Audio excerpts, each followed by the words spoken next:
میرے رسول پاک علیہ السلام کا دروازہ سب سے بڑا دروازہ ہے، حضور کا دروازہ سب سے بڑا دروازہ ہے، لیکن میرے دوستو یاد رکھنا، نبی پاک علیہ السلام نے بھی لوگوں کو جب رستہ دکھایا ہے تو رب کریم کا رستہ دکھایا ہے، اللہ کا رستہ دکھایا، اللہ کریم کا رستہ دکھایا، لوگوں رب کی طرف توجہ کرائی۔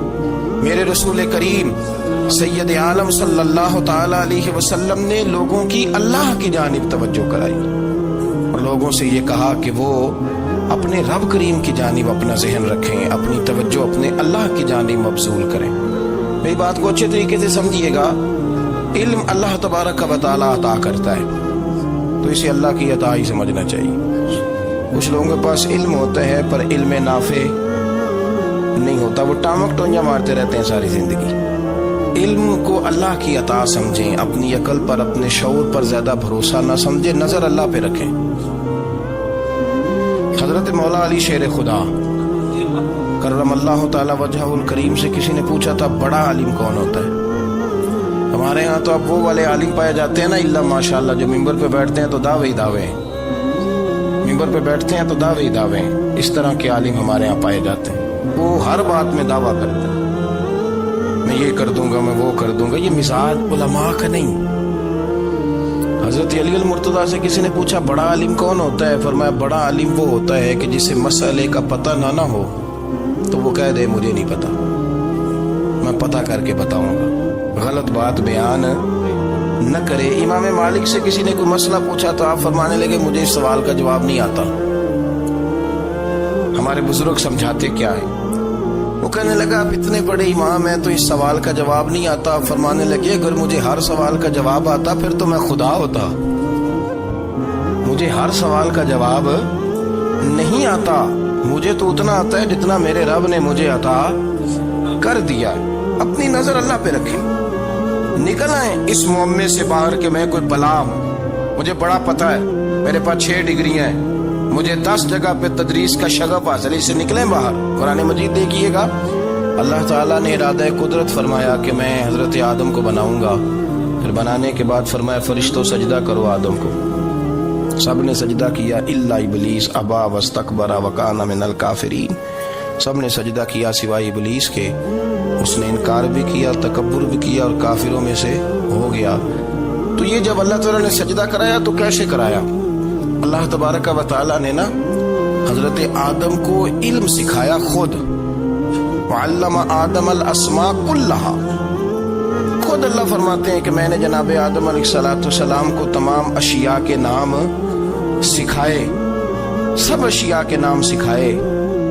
تو وہ چیزیں پھر میں نے نا، اللہ فرماتے ہیں میں نے فرشتوں پہ پیش کی، میں نے کہا کہ بتاؤ ان کے نام کیا ہے، تو فرشتوں نے جو جواب دیا وہ سمجھنے والا ہے۔ اللہ نے چونکہ خود علم سکھایا تھا حضرت آدم کو، جناب آدم سکھایا تھا، لیکن فرشتوں کو نہیں سکھایا تھا۔ تو اللہ کریم نے فرمایا فرشتوں یہ بتاؤ ان چیزوں کے نام کیا ہیں؟ تو فرشتے کیا کہتے ہیں؟ فرشتے عرض کرتے ہیں قالوا سبحانک لا علم لنا۔ آپ کبھی یقین کریں اس چیز کی لذت لیں تو مزہ آ جائے۔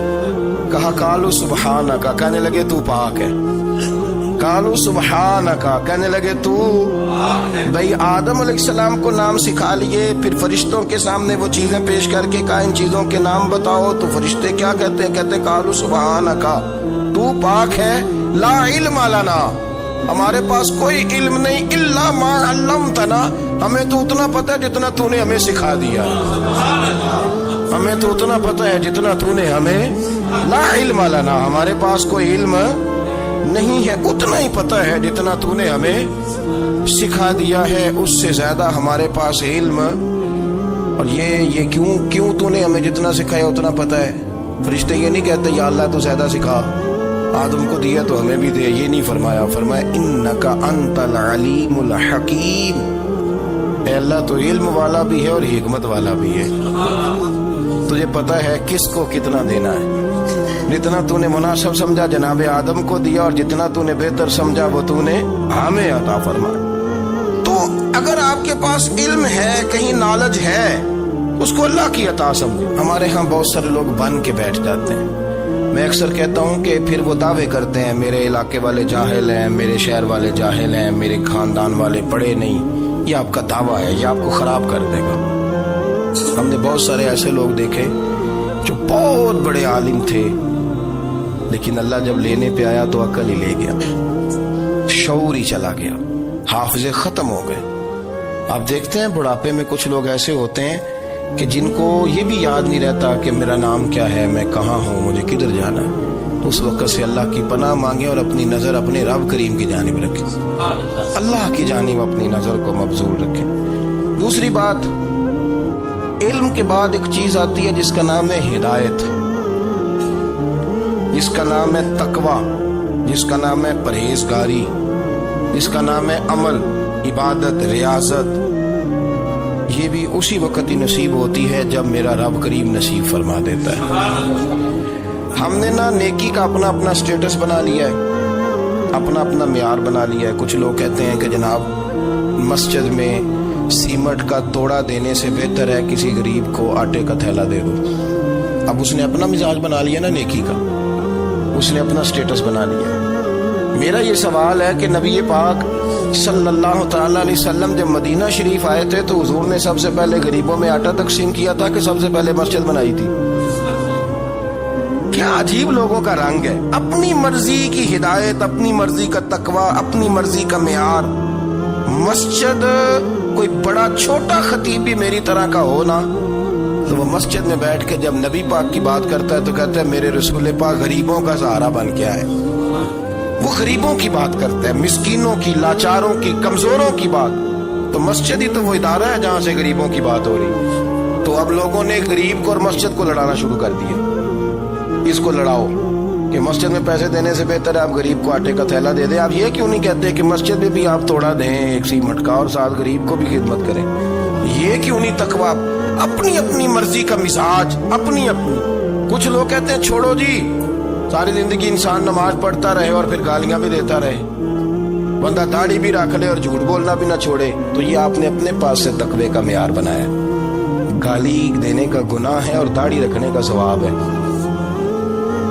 تو اگر آپ داڑھی رکھے ہوئے ہیں اور آپ کوئی غلطی کر رہے ہیں تو اس سے آپ کی داڑھی کا ثواب ختم، اللہ کرے آپ کو سمجھ آئے میری بات۔ آپ کوئی غلطی کر رہے ہیں، داڑھی کا ثواب اس سے ختم، وہ اپنی جگہ پہ قائم ہے چیز۔ اپنی مرضی کا کیوں تقوی کا معیار بناتے ہیں؟ تقوی کا مزاج اپنی مرضی کا نہ بناؤ۔ اللہ کی بارگاہ سے دعا مانگو کہ یا اللہ ہمیں ہدایت کا نور عطا فرما، اللہ تو ہمیں رستہ دکھا، تو بتا کہ ہدایت کیا ہے۔ تو رب فرماتا ہے اللہ ولی الذین آمنوا، اللہ مومنوں کا مددگار ہے، یخرجہم من الظلمات الی النور، وہ انہیں اندھیروں سے نکالتا ہے اور نور کی طرف روشنی عطا فرماتا ہے۔ اندھیروں سے نور کی طرف اللہ لاتا ہے۔ اللہ ولی، اللہ مومنوں کا ولی ہے، وہ انہیں اندھیروں سے نور کی طرف نکالتا ہے۔ ہدایت ہمیشہ اللہ کی طرف سے سمجھے۔ جب وہ نماز کی توفیق دیتا ہے تو اپنے فضل سے دیتا ہے، جب وہ ذکر کی توفیق دیتا ہے تو اپنے فضل سے۔ ہم سمجھتے ہو جی فلانا نہیں پڑھ رہا بڑا بیوقوف ہے، فلانا نہیں پڑھ رہا، تو تم کیا اپنی عقل کے زور پہ پڑھ رہا ہے؟ میں جی اللہ کے فضل سے 2 سپارے پڑھتا ہوں، تو کس پہ احسان کرتے تو 2 سپارے پڑھ کے رویا کر، کہا کر مالک تو بڑا قریب نہیں۔ بڑے لوگ ہیں جن کو پورا قرآن حفظ ہے پر انہیں پڑھنے کی توفیق نہیں، تو انہیں فضل کیا اور مجھے توفیق دے دی ہے پڑھنے۔ رویا کر، پڑھ کے رویا کر، راتی ساری کر کر زاری، وہ نیند اکھاں تھی توندے تے فجرے اوہی گناہگار کہاون سب تو نیوے ہوندے۔ مہربانی کریں، ڈریں، نیکی کریں تو پھر ڈریں، پھر احساس پیدا کریں، پھر اپنے اندر وہ کمزوری لائیں کہ توبہ توبہ مجھے تو پتہ ہی نہیں، تو جانتا ہی نہیں۔ حضرت سیدنا امام اعظم ابو حنیفہ رحمۃ اللہ تعالی علیہ کے ساتھ ایک شخص کہتا میں نے نماز پڑھی تو عشاء کی نماز تھی۔ یہ جو لوگ بڑے ہوتے ہیں نا، ان کے پیار کرنے والے بڑے ہوتے ہیں، ان کے گرد خوف بھی بڑا ہی ہوتا ہے، انہیں بڑا ڈر لگتا ہے، بڑی بعض اوقات آزمائش ہوتی ہے ان کی۔ عشاء کی نماز کہتے پڑھی تو امام صاحب نے نا عشاء کی نماز میں تلاوت کی آیتیں فَمَن يَعْمَلْ مِثْقَالَ ذَرَّةٍ خَيْرًا يَرَهُ وَمَن يَعْمَلْ مِثْقَالَ ذَرَّةٍ شَرًّا يَرَهُ، فرمایا جو ذرہ برابر خیر کرے گا وہ بھی قیامت میں دیکھے گا، اور جو ذرہ برابر شر کرے گا وہ بھی قیامت میں اس شر کو دیکھے گا اس کے سامنے آئے گا. تو وہ شخص کہتا ہے کہ سارے لوگ نماز پڑھ کے چلے گئے تو امام صاحب رحمۃ اللہ علیہ نے اپنی داڑھی پکڑی, رو رہے ہیں. کہتے ہیں وہ ذرہ برابر نیکی کا بدلہ دینے والے, وہ ذرہ برابر شر پہ سزا دینے والے میری سفید داڑھی کو دیکھ. مالک میرے ذرے ذرے سامنے نہ لانا, لوگ تو میری بڑی قدر کرتے ہیں دنیا, میں تو بڑا پہچانا جاتا ہوں, لوگ تو میری راہوں میں پھول لیے کھڑے ہوتے ہیں, مجھے بڑا نوازتے ہیں. قیامت میں رسوا نہ کر دینا, میرے لیے مشکل ہو جائے گی. وہ کہتے ہیں میں نے امام صاحب کا درد دیکھا, مجھے کوئی کام تھا تو میں چلا گیا. میں نے کہا کہ وہ اس وقت اللہ کے حضور حاضر ہیں تو میں دوبارہ آؤں گا. کہتے میں تہجد کا وقت آیا تو امام صاحب وہیں بیٹھے تھے اور ان کی داڑھی آنسوؤں سے بھری ہوئی تھی اور زور سے داڑھی پکڑی ہوئی. کہنے لگے مالک رسوا نہ کر دے, قیامت میں رسوا نہ کر دے. یار جو ہدایت یافتہ لوگ تھے وہ تو ڈرے ہوئے تھے, وہ تو سہمے ہوئے تھے. وہ تو کہتے تھے یہ اس کا فضل نہیں, اس نے بلا لیا, یہ اس کا کرم نہیں.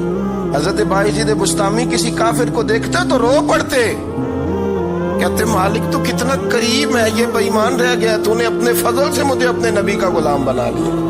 وہ رو پڑ. یہاں تو لوگوں کا دعویٰ ہی بڑا ہے. نمازی اللہ خیر فرمائے وہ تو دوسروں کو گھورتا ہے, وہ کہتا ہے جنت کا میں مالک ہوں, کنجیاں میرے پاس ہیں, میں کسی اور کو گھسنے نہیں دوں گا. اور اگر 2-3 حج کر لے تو پھر تو وہ کہتا ہے کہ اب میرے سے پوچھ کے لوگ جنت میں جائیں گے معاذ اللہ. اور اگر وہ 2, 4, 5, 7 دفعہ کوئی نفل پڑھ لے تو پھر وہ کہتا ہے چھوڑیں جی سارے لوگ بے عمل ہیں, میں اکیلا نیک ہوں. نہ ایسا کریں, اپنی توجہ اپنے رب پہ رکھیں, اپنی توجہ اپنے معین الملت والدین, عطائے رسول, ہند الولی, غریب نواز, خواجہ معین الدین چشتی, حضرت خواجہ اجمیر, شاہ اجمیر, شاہ اجمیر, والی ہندوستان.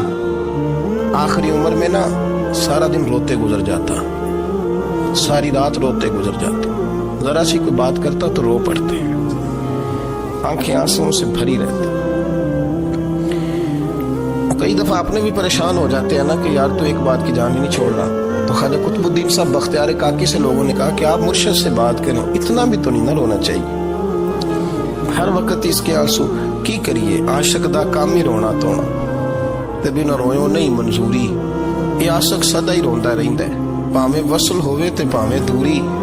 ہر وقت رونے کا کیا مطلب ہے؟ تو خواجہ قطب صاحب کہتے ہیں میں قریب گیا تو میں نے پیر دبائے, میں نے کہا سونیا لوگ تو کچھ بھی نہیں کرتے, تو نے تو کمال کر دیا. 90 لاکھ آدمی مسلمان کر دیا, دنیا کچھ نہیں کرتی. تو نے 50 سال ساری رات مصلے پہ بیٹھ کے رب راضی کیا. تو شہزادہ تھا, حضور کی اولاد تھا, لیکن معین الدین تیرا ایک پلاٹ بھی نہیں. تو نے طالب علم پالے, انہیں غریبوں کو دیا, انہیں نوازا, کوئی شے نہیں تیرے پاس, ہر چیز تو نے. ساری رات روتے ہو, سارا دن روتے ہو. تو خواجہ قطب الدین صاحب کہتے ہیں میں نے جب عرض کیا تو خواجہ صاحب مجھے گلے لگا لی, چیخ مار کے روئے. کہنے لے قطب الدین پتر داڑھی سفید ہو گئی, جانے کا وقت آ گیا. جو تو نے نیکیاں گنوائی ہیں وہ ہیں صحیح میرے پاس, پر یار کی بارگاہ میں پیش کرنے کے قابل ایک بھی نہیں, ایک بھی نہیں. تو بارگاہ تو دیکھ کتنی بڑی ہے, رسول کریم کی بارگاہ میں پیش کرنے کے قابل ان میں سے ایک بھی نہیں. تو آستانہ دیکھ کتنا بڑا ہے, کیا پیش کروں گا, کیا عرض کروں گا حضور کی بارگاہ میں, کس طرح. وہ یار جو بڑے تھے وہ تو ڈرے ہوئے تھے, سہمے ہوئے تھے, وہ تو بڑی آزمائش میں تھے. لیکن میرا اور آپ کا رٹا 2 نمازیں پڑھ کے 6 نمازوں کا دعویٰ کرنا اور لمبی چوڑی کہانیاں بنانا اور اپنے منہ سے اپنی تعریفیں کرنا, اس سے تھوڑا باہر آئیں. رزق بھی میرا اللہ ہی دیتا ہے, علم بھی اللہ دیتا ہے, رزق بھی. بڑے بڑے فقیروں کو مالدار ہوتے دیکھا, بڑے بڑے مالداروں کو فقیر ہوتے دیکھا, بڑے بڑے. میرے ایک بڑا سخی قسم کا سجن ہے, بڑا پیارا ہے, میں اسے سخی مانتا ہوں. میں نے اپنی پریشانیوں کے دنوں میں بھی اس شخص کو سخی دیکھا. ایک دن رات کو مجھے ٹیلی فون کر کے کہنے لگا کدھر ہو؟ میں نے کہا میں گھر ہوں. نہیں اکثر سفر میں ہوتے ہو نا. میں نے کہا طبیعت کیسی ہے؟ ٹھیک ہے, بس حال چال پوچھنا تھا. میں نے سمجھا, یہ میں نے کہا یار یہ کوئی مسئلہ ہے, ورنہ رات کے 2 بجے کوئی حال پوچھنے کو فون تو نہیں نہ کرتا, کوئی مطلب ایسا تو مسئلہ نہیں نا. تو میں نے بیک کال کی, میں نے کہا یار میری بات سن, مسئلہ کیا؟ کہ نہیں کچھ نہیں دل کر رہا تھا. میں کہا میری گل سن, رہے ہیں اسی 4-5 سال کٹھے, میں تین جاننا, اصل بات کر. کہنے لگا مکان بھی بڑا ہے, سارا کچھ ٹھیک ہے, پر وہ بڑے بے نیاز ہے. کچھ حالات اس قسم کے آ گئے ہیں کہ لوگوں کو بتاؤں بھی تو لوگ ماننے کو تیار نہیں. زیادہ نہیں, مجھے نا تھوڑے سے پیسوں کی ضرورت ہے, کوئی 15-20 ہزار اگر مل جائیں میری ضرورت. آپ یقین کریں میں روتا رہا ساری رات. میں نے کہا مہربانہ تیرا کس طرح کرانگ, اس سے لے کے زمانہ استعمال کرتا تھا, پر بے پرواہی ویکھ نہ سجڑ دی, جتھے کسے دی پیش نہ جاوے انہیں تاجہ والے در در رولے تے منگتے ہیں تخت بٹھاوے. سجنا کسے نو کارا مل دئی, کوئی کعبے خالی آوے. واللہ خیر الرازقین, کہتے تو دائیں بائیں نہ جا, رزق تو تجھے میں دوں گا, میں ہوں بہتر رزق دینے والا. بڑے بڑے بادشاہ, بڑے بڑے شہنشاہ, بڑے بڑے لوگ, ہاتھوں میں کاسے, فقیریاں. ام ربیہ کہا کرتی تھی, بڑی نیک اور صالح خاتون تھی. وہ کہتی ہیں کہ میں نا بڑے امیر آدمی کی بیوی تھی, اپنے شوہر کے ساتھ چھت پہ بیٹھی تھی تو نیچے فقیر مانگنے والا آیا. اس نے بڑے درد سے صدا کی تو میں نے اپنے شوہر سے کہا کچھ دینے کا دفع کر, ان لوگوں نے دھندا بنایا ہوا ہے. کہتی میں میکے سے بھی بڑا مال لے کے آئی تھی, میرے ماں باپ بڑے امیر تھے, تو میں نے نا چوری اپنے خامہ سے نظر بچا کے باتھ روم جانے کے بہانے گئی اور نیچے جا کے 5 دینار میں نے اس فقیر کی ہتھیلی پہ رکھے. کہتے اس نے 5 دینار دیکھے, پھر میری طرف دیکھا تو میں نے اس کی آنکھوں میں آنسو چمکتے دیکھے. کہنے کہ بی بی رب تیرا بھلا کرے, میں 3 دنوں کا بھوکا ہوں. کہ وہ چلا گیا. میں گھر آ گئی, باہر آئی تو میرا شوہر کہنے لگا تو اتنی اب اتنی تو تیز ہو گئی ہے اور تو اتنی خود مختار ہو گیا, میرے بغیر پوچھے مال خرچ کرے گی, جا تجھے 3 طلاقیں. کہتی میں بالدار اور وزادار باپ کی بیٹی تھی, طلاق لے کے گھر آئی تو میرا باپ ٹوٹ گیا, چارپائی پہ چلا گیا. اوہو یہ کیا بن گیا. کہتی بڑی تکلیف رہی. 1-2 سال کے بعد میرے ابا نے میری شادی کر دی. اب جس شوہر کے پاس گئی وہ بڑا نیک تھا, پرہیزگار تھا, اللہ نے بہترین صلہ دیا. کتنی چھت پہ بیٹھی تھی, دروازے پہ فقیر آیا, میں نے شوہر سے کہا کچھ دے دوں. کہنے لگا 5 نہ دینا, 15 دینا, 20 دینا, میں فقیر ہوں, میں نے فقر سے دولت دیکھی ہے, اسے خالی نہ لوٹانا. کہتی ہے کہ میں نیچے گئی اور جب میں نے اس کی طرف دینار بڑھائے تو میری چیخ نکلی, پیسے پھینک کے میں بے ہوش ہو کے گری. میرا شوہر نے آ کے اٹھایا, اندر لے گیا, پانی منہ پہ چھڑکا. کہنے لگا تجھے کیا ہوا؟ کہنے لگے یہ جو مانگنے آیا یہ میرا پہلا شوہر تھا, وہی تھا جو کہتا تھا کہ تو 5 دینار دے آئیے, جا تجھے 3 طلاقیں. پڑھو نا حدیث پاک. میرے نبی پاک علیہ السلام نے فرمایا ایک بندہ گنجا تھا. گنجا کوئی ترتیب آگے پیچھے ہو جائے تو مفہوم کے لحاظ سے, لیکن میں مفہوم اس کا واضح کرتا ہوں. ایک گنجا تھا, کوئی شے نہیں تھی, سر پہ بال بھی نہیں تھے, رویا کرتا تھا. اللہ تعالیٰ نے فرشتے کو بھیجا, تجھے کیا چاہیے؟ تو کہنے لگا بال آ جائیں اور تھوڑا مال آ جائے. فرشتے نے ہاتھ پھیرا تو بال بھی آ گئے تو بکریاں بھی آ گئیں, لائنیں لگ گئیں, مال ہی مال ہو گیا. دوسرے کے پاس گیا, وہ کوڑا تھا, اس کو جا کے کہا کیا چاہیے؟ کہنے لگا شفا ہو جائے اور کچھ اللہ تعالیٰ آسانی کر دے. شفا بھی ہو گئی, گائیں بھی دے دی, بھینسیں بھی دے دی, مال ہی مال ہو. پھر ایک کے پاس گیا, وہ اندھا تھا, تجھے کیا چاہیے؟ اس نے کہا آنکھیں ملنے اور کچھ ساتھ, اللہ مال دے دے. اونٹ ہی اونٹ ہو گئے. جب بڑا نواز دیا تو پھر مالک نے امتحان لینے کا ارادہ کیا. یاری تیری سونا ہے پر آزمائشاں بھی تیریاں آگ, آزمائشاں تیریاں, صحیح کہہ رہا ہوں, آزمائشاں تیریاں. یاری تیری سونا ہے پر آزمائشاں تیریاں, یہ سونا پرکھیا جامدائی پہلو نہ لگاں دے لگ. اللہ نے فرمایا آزمائش کرو. سب سے پہلے گنجے کے پاس آئے, اسے کہا اللہ کے رستے میں کچھ دیکھا نہیں لگا, میرے خرچے ہی بڑے, دیکھو تو صحیح کتنی مشکل میں وقت گزارتا ہوں, حال ہی کوئی نہیں. تو اس نے کہا میں نے تو سنا ہے تو گنجا اور بھوکا ننگا تھا. کہنے لگا میں تو جلدی پوچھتی رہی سے اعظم ہوں, تجھے کس پاگل نے کہا ہے بھاگ جا؟ اس نے کہا اچھا جیسے تو تھا ویسے ہی ہو جائے. کھیت کھلیان اجڑ گئے, پھر سے گنجا ہو گیا. حضور علیہ السلام فرمانے لگے, پھر وہ اس کے پاس گیا جو کوڑا تھا, اسے کہا کچھ دے. کہنے لگا خرچے ہی بڑے. اب پوچھ لیں کسی امیر آدمی سے، کہے گا چکی کے نیچے ہاتھ ہے میرا، میرے سے زیادہ تو اب پریشان بندہ ہی کوئی نہیں، کیا بتاؤں آپ کو، اتنا ٹیکس ہے، اتنا جرمانہ ہے، فلانی شے، بڑا کچھ گنواتے ہیں لوگ۔ اس نے کہا میں نے تو سنا تو پہلے کوڑا تھا۔ اس نے کہا اچھا دوڑ جا، میں تو رئیس اعظم ہوں، دادا بھی پردادا بھی اور ساری نسل ہی۔ اس نے کہا اچھا جیسے تو تھا ویسے ہی ہو جائے۔ پھر وہ گیا اندھے کے پاس اور جا کے کہا اللہ کے نام پہ کچھ دے، تو وہ کہنے لگا رب کے نام پہ؟ یہ کھڑے ہیں اونٹ، جتنے تیرے دل کرے لے جا۔ اس نے کہا کیا معنی اس بات کا؟ کہنے لگا یار تجھے کیا بتاؤں، میں تو اندھا تھا، میں نے تو کبھی دنیا دیکھی نہیں تھی، پھر اس کریم نے فضل کیا تو مجھے بڑا کچھ دکھایا، میں کیا بتاؤں، میرا دل کر رہا کہہ دوں کہ پھر اس نے کعبہ دکھایا، پھر اس نے روضہ رسول دکھایا، پھر اس نے ریاض الجنہ کے سجدے دکھائے، پھر اس نے اپنے محبوب کے دروازے کی رونقیں دکھائیں، اس نے بڑا کچھ دیا، اس نے بڑا نوازا۔ میرے پاس تو شاید میں بدکار پرانا خادم، کسے در ملی نہ ٹوئی، واصف یار نے نظر جو کی تھی، پھر واصف ہی ہوئی، یہ تو اس کا کرم ہوا۔ تو یہ وہ کہنے لگا تو اللہ کے نام پہ جان مانگ، میں وہ بھی دینے کو تیار، میرے پاس تو شے ہی کوئی نہیں تھی، مجھے تو اپنا پتہ ہے، میں تو کوئی شے نہیں تھا، کچھ نہیں تھا میرے پاس، یہ تو ان کا کرم ہے کہ رخ ان کا ادھر ہے، اور مختصر سی میری کہانی ہے، یہ جو بھی ہے ان کی مہربانی ہے۔ تو وہ کہنے لگا میں بھی کچھ لینے نہیں آیا تھا، تیری آزمائش ہی کرنے آیا تھا، تیری عزتیں بھی سلامت رہیں گی، تیرا مال بھی سلامت رہے گا، تیری شفا بھی۔ اپنی زندگی میں کبھی بھی اللہ کی بارگاہ سے توجہ ادھر ادھر نہ کریں، چھوڑے لوگ کیا کر رہے ہیں، دنیا کیا کہہ رہی، کبھی بھی اپنی توجہ دائیں۔ ہمارا یہ مسئلہ بن گیا کہ ہماری سیاست ہے، ہماری دنیا داری ہے، ہم بندوں کو راضی کرنا چاہتے ہیں، ہم دیکھتے ہیں کون کس طرح، اور آپ یقین کریں آپ تھک جائیں گے، بندے راضی نہیں ہوں گے، وہ نہیں راضی ہوتے، آپ ان کو منا کے لائیں گے تو ادھر والے نکل جائیں گے، ادھر کو منائیں گے تو ادھر والے نکل جائیں گے۔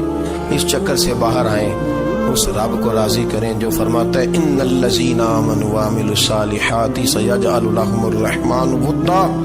فرمایا تو ایمان لانے کے بعد نیک عمل کر، میں لوگوں کے دلوں میں تیری محبت پیدا کر دوں گا، رحمان لوگوں کے دلوں میں محبت ڈال دے گا، اللہ لوگوں کے دلوں میں۔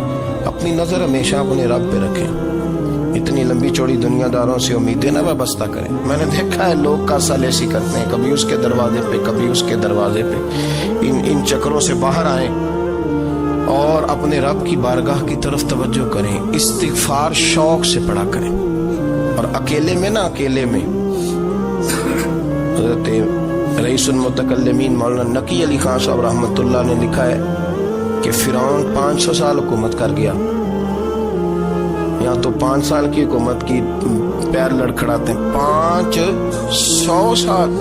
فرماتے اصل وجہ یہ تھی کہ دنیا جب سو جاتی تھی نا تو اوپر چادر لے کے تو مسلح پہ بیٹھ جاتا تھا اور ہاتھ باندھ کے کہتا تھا رب تو ہی ہے، میرا پردہ نہ کھولنا، مالک تو ہی ہے، کرم نوازی کرنا، میری پکڑ نہ کرنا۔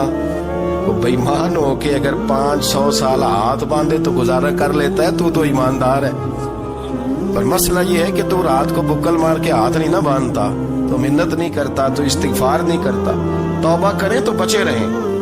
وہ اتنی لمبی حکومت کر گیا جو کہ رات کو کہتا تھا مالک رب تو ہی ہے، لیکن مہربانی فرما، میری پکڑ نہ فرمایا، تو اللہ نے تو اس کو مہلت دے دی۔